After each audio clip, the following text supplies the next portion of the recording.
வணக்கம். சுதந்திரம் அடைந்ததிலிருந்து பாகிஸ்தான் ஒரு தீவிரவாத பூமியாக இருந்தது.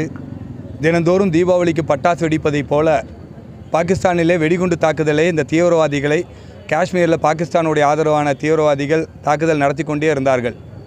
நரேந்திர மோடி அவர்கள் பிரதமரானதற்கு பிறகு ஆர்டிகல் 370 ரத்து செய்து காஷ்மீர் ஒரு அமைதி பூமியாக, காஷ்மீரை மீண்டும் ஒரு சொர்க்க பூமியாக புதுப்பித்திருந்தார். காஷ்மீரில் எந்த தொழிலும் இல்லாமல் தீவிரவாதிகள் கொடுக்கக்கூடிய பணத்தை வைத்து வாழ்வாதாரத்தை ஓட்டி கொண்டிருந்தவர்களெல்லாம் இப்பொழுது சுற்றுலா பயணிகள் லட்சக்கணக்கான கோடிக்கணக்கான பயணிகள் வருவதால் அவங்க பொருளாதாரம் எல்லாம் மிகுந்த மகிழ்ச்சியாக, இஸ்லாமியர்கள் மிகுந்த மகிழ்ச்சியாக வாழ்ந்து கொண்டிருக்கிறார்கள். அவர்களுடைய பொருளாதாரமெல்லாம் உயர்ந்திருக்கிறது. உலகத்துடைய மிக முக்கியமான ஒரு சுற்றுலா தலமாக காஷ்மீர் மாறி இருக்கிறது.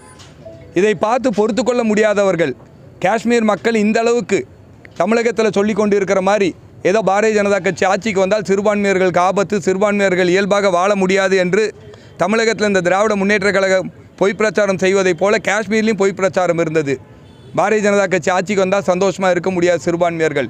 அந்த சூழ்நிலையெல்லாம் மாறி சிறுபான்மையர்கள்லாம் ரொம்ப சந்தோஷமாக பொருளாதாரம் மூலம் உயர்ந்து பாரதிய ஜனதா கட்சியும் மோடி மீதும் பற்றோடு, இந்திய நாட்டு மீதும் பற்றோடு எல்லாம் இருப்பதை பார்த்து பொறுத்து கொள்ள முடியாத பாகிஸ்தான் தூண்டிவிட்டு இந்த மிகப்பெரிய கொடூரம், இதுவரை உலக நாட்டில் எங்கேயுமே நடைபெறாத ஒரு மதத்தை பார்த்து நீ இந்துவான்றது கேட்டு அடையாளப்படுத்தப்பட்டு கொடூரமாக 26 பேர் படுகொலை செய்யப்பட்டதை இந்திய வரலாறு மறுக்க முடியாது. அது மிக துயரமான ஒரு சம்பவம். இதை கண்டித்து இன்றைக்கி நாடு முழுவதும் பாரதிய ஜனதா கட்சி நடக்குது. யாரையெல்லாம் கண்டித்து? பாகிஸ்தானை கண்டித்து, பாகிஸ்தானிலிருந்து கள்ளத்தனமாக இங்கே ஊடுருவி விசா வாங்கி இங்கே திரும்பி போகாமல் பாகிஸ்தானியர்கள் கள்ளத்தனமாக இங்கு இருக்கக்கூடிய, இந்தியாவில் இருக்கக்கூடிய பாகிஸ்தானியர்களை கண்டித்து, மூன்றாவதாக மிக முக்கியமாக இந்திய நாட்டு மக்களாக, இந்திய நாட்டு பிரஜையாக இருந்து பாகிஸ்தான் மீது அக்கறை கொண்டு, பாகிஸ்தான் மீது அன்பு காட்டி கொண்டு இருக்கக்கூடிய அந்த தேச விரோதிகளையும் கண்டித்து இன்றைக்கி பாரதிய ஜனதா கட்சி மிகப்பெரிய அளவுக்கு இந்தியா முழுவதும் ஆர்ப்பாட்டம் நடத்தி கொண்டிருக்கிறது. அதில் ஒரு பகுதியாக இன்று இந்த சுந்தராபுரத்தில் நடைபெற்று கொண்டிருக்கிறது.